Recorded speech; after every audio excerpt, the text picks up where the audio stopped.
ছিলেন পৃথিবীর সমস্ত মানুষের পূর্বে। তিনি ছিলেন আদম আলাইহিস সালাতু ওয়াস সালাম। মানব ইতিহাসে তিনি ছিলেন প্রথম। তিনার দুটো সন্তান ছিল হাবিল আর কাবিল। তিনাদের দিয়ে কুরবানি শুরু হয়েছিল। হাবিল কাবিল আল্লাহ তাবারক ওয়া তাআলা রাস্তায় কুরবানি দিয়েছিলেন। ঠিক পর করে কুরবানির বিধান চলতে চলতে চলতে চলতে আজকে যে বিধানটাকে আমরা মেনে থাকি, সেই বিধানের একটা শুরুয়াতে হলো ইব্রাহিম আলাইহিস সালাতু ওয়াস সালাম।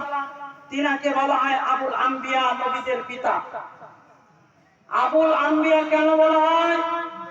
নবীদের পিতা কেন বলা হয়? ইব্রাহিম আলাইহিস সালাতু ওয়াস সালামের দুই সন্তান ছিল, এক হলো ইসমাইল আর এক হলো ইসহাক। ইসমাইল তিনাকে আল্লাহ তাবারক ওয়া তাআলার হুকুমে নবী ইব্রাহিম আলাইহিস সালাতু ওয়াস সালাম তিনি মক্কা নগরীতে মরু প্রান্তরে রেখে এসেছিলেন। ওই মা হাজেরা তিনি কি করেছিলেন? ওই ইসমাইলকে নিয়ে মরু প্রান্তরে ছিলেন দীর্ঘদিন ধরে। ওই ইব্রাহিম আলাইহিস সালাতু ওয়াস সালাম তখন যিনি ওই সন্তানটাকে রেখে এসেছিলেন, তার পায়ের গোড়া থেকে তৈরি হয়েছিল জমজমের পানি। গোটা পৃথিবীতে যত পানি আছে সবচেয়ে শ্রেষ্ঠতম পানি জমজমের পানি। এই পানির চাইতে গুরুত্বপূর্ণ পানি আর পৃথিবীর বুকে নেই। আল্লাহ তাবারক ওয়া তাআলার নবী যে নবী, আল্লাহ তাবারক ওয়া তাআলা যে নবীর পায়ের গোড়া থেকে এই পানি বাইর করেছিলেন, তিনি হলেন ইসমাইল নবী। তিনার বংশধর থেকে নিয়ে পর করতে আমাদের নবী জনাব মুহাম্মদ রাসূলুল্লাহ সাল্লাল্লাহু আলাইহি সাল্লাম তিনি এসেছিলেন। এর মাঝে আর কোন নবী আসেনি।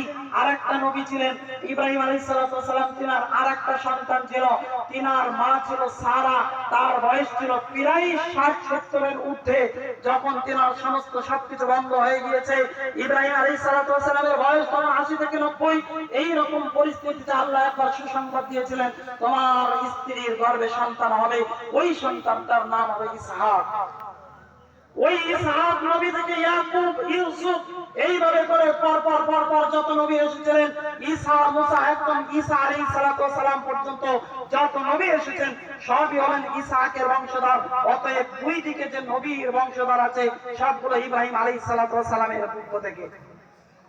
সেই ইব্রাহিম আলাইহিস সালাতু ওয়াস সালামের সুন্নতি পদ্ধতি অনুযায়ী ইসমাইল আলাইহিস সালাতু ওয়াস সালাম যিনাকে মক্কা নগরীতে রেখে আসা হয়েছিল, সেই জায়গাতে তিনি যখন বড় হয়েছেন, ফালাম্মা বালাগা মা'উ সা'য়া, যখন তিনি বয়সে উত্তীর্ণ হয়ে গেল, ছেলে আর বাপ একসাথে চলা শুরু করে দিল, 13-14 বছর বয়স হয়ে গেল, তখন আল্লাহ পরীক্ষা করছেন যে তোমার সন্তানকে তুমি কোরবানি করো। এই কথাটাকে বাস্তবায়ন করার জন্য, এই হুকুমকে বাস্তবায়ন করার জন্য ইব্রাহিম আলাইহিস সালাতু ওয়াস সালাম তিনি তিনার সন্তানকে বলছেন, কি বলছেন? হে আমার বৎস, আল্লাহর পক্ষ থেকে আমার হুকুম এসেছে কুরবানি করার। অতএব তোমার কুরবানির বিধান, তোমাকে কুরবানি করার হুকুম এসেছে, তুমি কি বলবে বলো।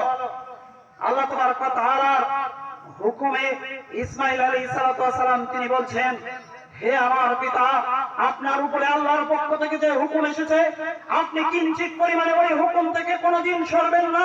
ওই হুকুমকে পরিপূর্ণভাবে আপনি পালন করুন, ইনশাআল্লাহু মিনাস সাবিরিন। শুনে রাখুন আমার পিতা, নিশ্চয় আপনি আমাকে ধৈর্যশীল ব্যক্তিদের ভিতরে পাবেন, আমি ধৈর্য হারা হব না। শুনে রাখুন গোটা পৃথিবীর মুসলিম